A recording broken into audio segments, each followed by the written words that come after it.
కృష్ణం వందే జగద్గురుం జై శ్రీకృష్ణ. ఈ వీడియో చూసే ముందు ఒక లైక్ కొట్టి జై శ్రీకృష్ణ అని కమెంట్ చేయండి. 2026 జ్యోతిష్యం ప్రకారం కన్యా రాశివారికి బుధుడు అధిపతిగా ఉంటాడు. బుధుడి ప్రభావంతో ఈ రాశివారికి తెలివితేటలు, వ్యాపార నైపుణ్యాలు చాలా ఎక్కువగా ఉంటాయి. ఈ కారణంగా వీరు ఎలాంటి పోటీలో అయినా అందరికంటే ముందుంటారు. ఇదిలా ఉండగా కొత్త ఏడాది ప్రారంభంలో కన్యా రాశి నుంచి దశమ స్థానంలో గురుడు సంచారం చేయనున్నాడు. జూన్ 2వ తేదీ వరకు ఇదే స్థానంలో ఉండి ఆ తర్వాత 11వ స్థానానికి మారనున్నాడు. మరోవైపు రాహువు 6వ స్థానంలో, కేతువులు 12వ స్థానంలో, కుజుడు, బుధుడు, శుక్రుడు, సూర్యుడు, శని వరుసగా అష్టమ, 9, దశమ స్థానాల్లో సంచారం చేయనున్నారు. ఈ గ్రహాలలో సూర్యుడు అష్టమ, దశమ స్థానంలో కదలిక సమయంలో కన్యారాశివారికి గణనీయమైన ప్రయోజనాలు కలగనున్నాయి. వ్యాపారులకు భారీ లాభాలొచ్చే అవకాశముంది.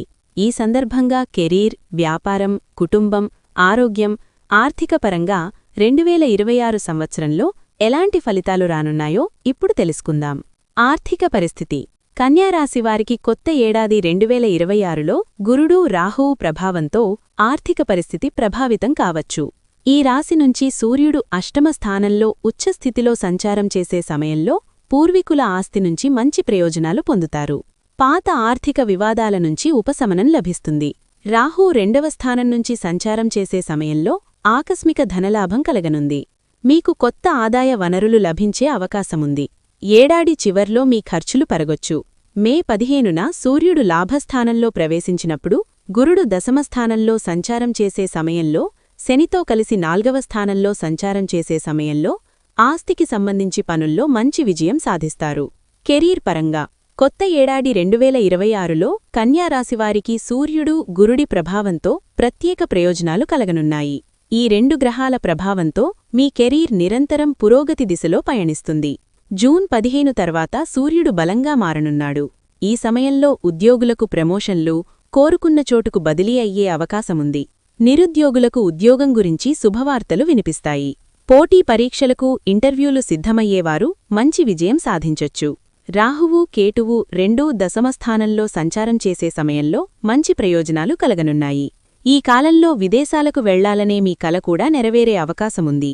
వ్యాపారపరంగా కన్యారాశివారు కొత్త ఏడాది 2026లో వ్యాపార రంగంలో చాలా జాగ్రత్తగా ఉండాలి.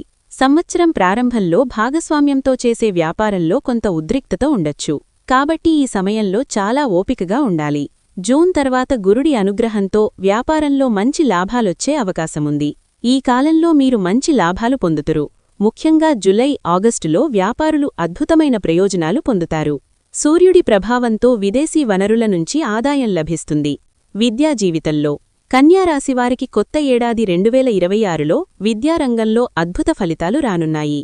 జనవరి 14న సూర్యుడు 5వ స్థానంలో సంచారం చేసే సమయంలో విద్యార్థులకు అనేక ప్రయోజనాలు కలగనున్నాయి. ఉన్నత విద్యకు కూడా బలమైన అవకాశాలున్నాయి. ఫిబ్రవరి 3 నుంచి మార్చి 15 వరకు సూర్యుడు 6వ స్థానంలో సంచారం చేయనున్నాడు. ప్రభుత్వ ఉద్యోగాలకు సిద్ధమయ్యేవారు విజయం సాధించొచ్చు. విదేశాలలో చదువుకోవాలనుకునే విద్యార్థులకు అవకాశాలు పొందొచ్చు. జూన్ తర్వాత గురుడు 11వ స్థానం నుంచి సంచారం చేసే సమయంలో విద్యారంగంలో అనేక ప్రయోజనాలు పొందుతారు. పరిశోధన, టెక్నాలజీ, నిర్వహణ రంగాలతో సంబంధమున్నవారికి కొత్త ఏడాది చాలా బాగా ఉంటుంది. ఆరోగ్యపరంగా కన్యారాశివారికి కొత్త ఏడాది 2026లో ఆరోగ్యపరంగా అనుకూలంగా ఉంటుంది. సూర్యుడు 12వ స్థానంలో సంచారం చేసే సమయంలో ఆరోగ్యం పట్ల చాలా జాగ్రత్తగా ఉండాలి. ఈ కాలంలో మీకు గుండె, రక్తపోటు, మైగ్రేన్ సమస్యలు ఎదురుకావచ్చు. మే నెలలో సూర్యుడు లాభస్థానంలో సంచారం చేసే సమయంలో పరిస్థితి కొంత మెరుగ్గా ఉంటుంది. మీకు మానసిక ప్రశాంతత లభిస్తుంది. 12వ స్థానంలో యోగా, మధ్యాసనం చేయడం వల్ల ఆరోగ్యం మెరుగుపడుతుంది. ఆధ్యాత్మిక సాధన ద్వారా మీ ఆరోగ్యం బలోపేతమవుతుంది. వివాహం, ప్రేమ జీవితంలో కన్యారాశివారికి కొత్త ఏడాది 2026లో ప్రేమ, వైవాహిక జీవితంలో కొన్ని విభేదాలు ఎదుర్కొంటారు. శని 7వ స్థానంలో ఉండడం కారణంగా కొన్ని ఇబ్బందులు ఎదురవుతాయి.